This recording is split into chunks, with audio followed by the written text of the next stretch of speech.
Hi everyone, तो देख लेते हैं किस तरीके का डेटा आया हुआ है 18th ऑफ अगस्त के लिए सारे प्लेयर्स का, जो निफ्टी की एक्सपायरी भी है।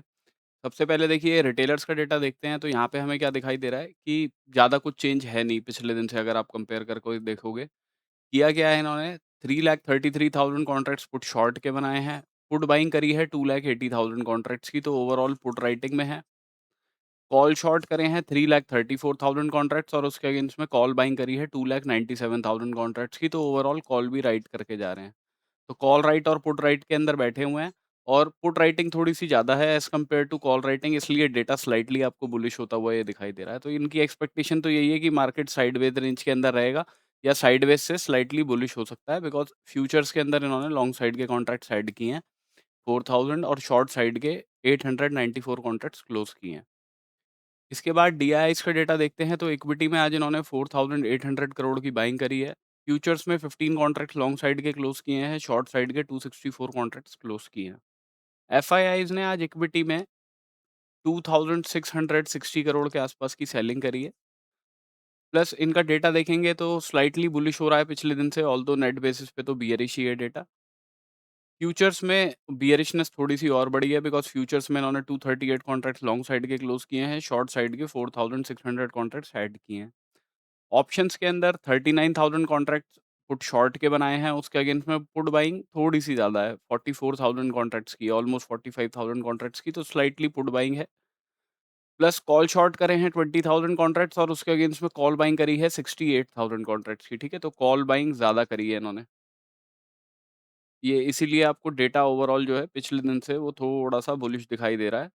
ऑल्दो इस कॉल बाइंग के अंदर कुछ कॉन्ट्रैक्ट्स क्या ठीक-ठाक कॉन्ट्रैक्ट्स वो भी होंगे जो फ्यूचर्स की साइड में इन्होंने हेज करने के लिए बनाए होंगे। बिकॉज़ फ्यूचर्स में शॉर्ट साइड की पोज़ीशंस बनाई हैं, तो उनको हेज करने के लिए कुछ कॉल बाइंग करी होगी, ठीक है? तो इनका ओवरऑल, क्योंकि नेट बेसिस पे डेटा इतना बियरिश है ना, तो आप मान के चलिए कि स्लाइट बियरिशनेस ही एक्सपेक्ट कर रहे हैं अभी ये लोग मार्केट के अंदर, कि मार्केट थोड़ा नीचे की तरफ जा सकता है। इसके बाद अगर हम प्रोप्राइटरी डेस्क का डेटा देखते हैं, तो इनका डेटा भी पिछले दिन से बियरिश हुआ है। यहाँ पे 65,000 कॉन्ट्रैक्ट्स पुट शॉर्ट के बनाए हैं, उसके अगेंस्ट में पुट बाइंग करी है 1,17,000 कॉन्ट्रैक्ट्स की, तो ओवरऑल पुट बाय में बैठे हैं। कॉल शॉर्ट करे हैं 23,000 कॉन्ट्रैक्ट्स, उसके अगेंस्ट में कॉल बाइंग करी है 12,000 कॉन्ट्रैक्ट्स की, तो overall call writing plus put buying के अंदर ही हैं। तो एक्सपेक्ट कर रहे हैं कि मार्केट थोड़ा नीचे की साइड दोबारा जा सकता है। निफ्टी की ऑप्शन चेन देख के चलते हैं, तो पीसीआर चल रहा है 0.92 पे, तो बियरिश टेरिटरी में है, 1 से स्लाइटली कम है। एट द मनी के पास 24,000, 24,300, 350 वाला जो ज़ोन है, यहीं पे मैक्सिमम कॉल राइटिंग वगैरह है, तो 350 वगैरह के ऊपर निकलेगा, तब मार्केट के अंदर कुछ बुलिशनेस होने के चांसेस हो सकते हैं, अदरवाइज़ मार्केट इस लेवल पे रेजिस्टेंस फेस कर सकता है।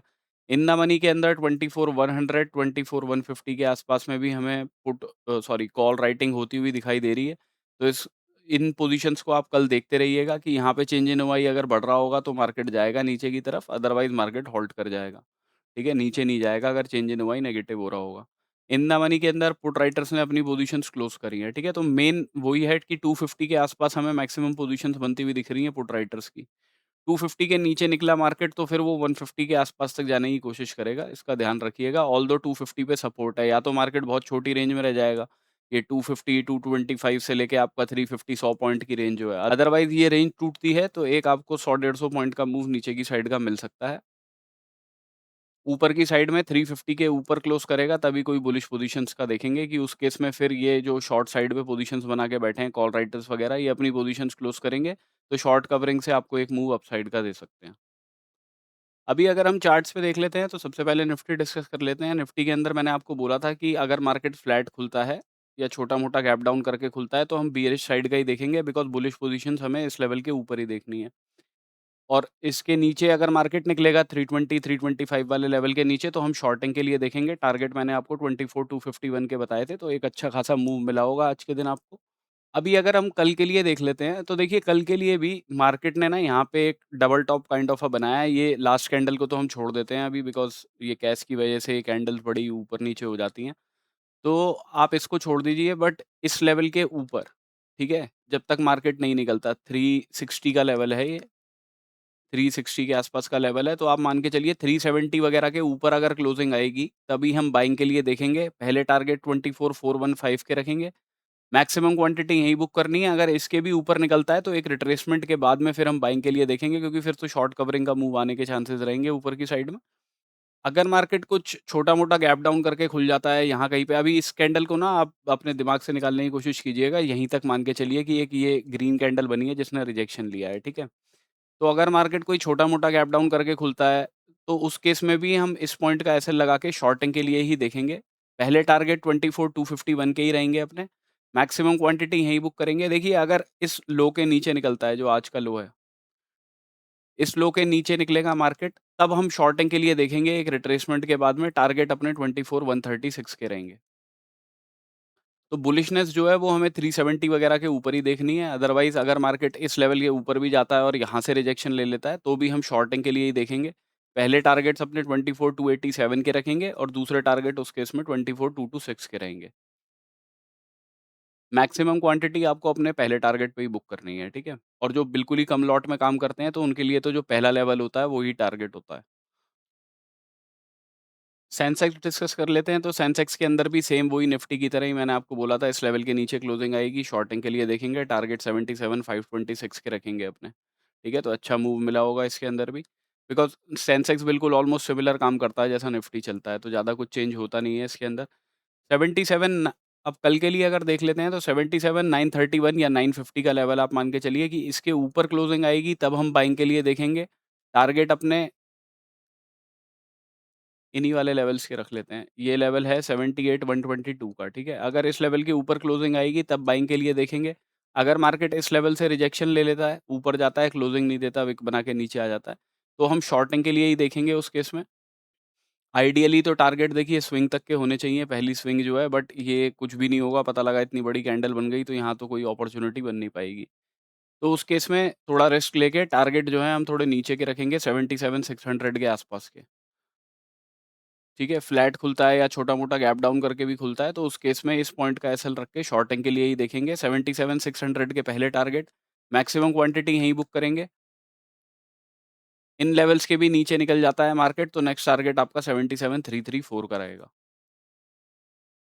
कोई गैप डाउन करके ही खुल जाता है मार्केट, यहाँ कहीं पे ही खुल जाता है और सीधा रेड कैंडल बनाता है, तो उस केस में देखिए अपॉर्च्युनिटी निकल जाएगी, फिर तो डायरेक्टली एकदम जा नहीं सकते, बिकॉज़ आपका रिस्क टू रिवॉर्ड खराब रहेगा अगर मार्केट नीचे की तरफ ही चलना शुरू कर देता है पहले।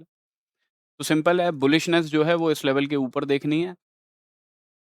अदरवाइज़ मार्केट इस लेवल के ऊपर जाता है, क्लोज़ नहीं करता, विक बना के नीचे की तरफ भी आ जाता है, तो हम शॉर्टिंग के लिए ही देखेंगे, ठीक है? टारगेट्स मैंने आपको ये बता दिए, 77,600 और उनके भी नीचे क्लोज़िंग आती है, तो नेक्स्ट टारगेट ये रहेंगे। बैंक निफ्टी के अंदर भी देखिए अपने हाई के ऊपर निकलेगा, 57 या फिर सेफर साइड पे होने के लिए आप 57,800 का लेवल मान के चलिए। अगर इस लेवल के ऊपर निकलता है मार्केट, तभी हम बाइंग के लिए देखेंगे। अगर इस लेवल के ऊपर निकलता है तभी हम बाइंग के लिए देखेंगे, टारगेट 58,000 के पहले, बिकॉज़ राउंड ऑफ नंबर है यहाँ पे। मैक्सिमम क्वांटिटी यहीं बुक करेंगे, एक रिट्रेसमेंट के बाद में अगर इसके ऊपर जाता है और रिट्रेसमेंट आती है, तब हम बाइंग के लिए देख सकते हैं और नेक्स्ट टारगेट आपके 58,247 के रहेंगे।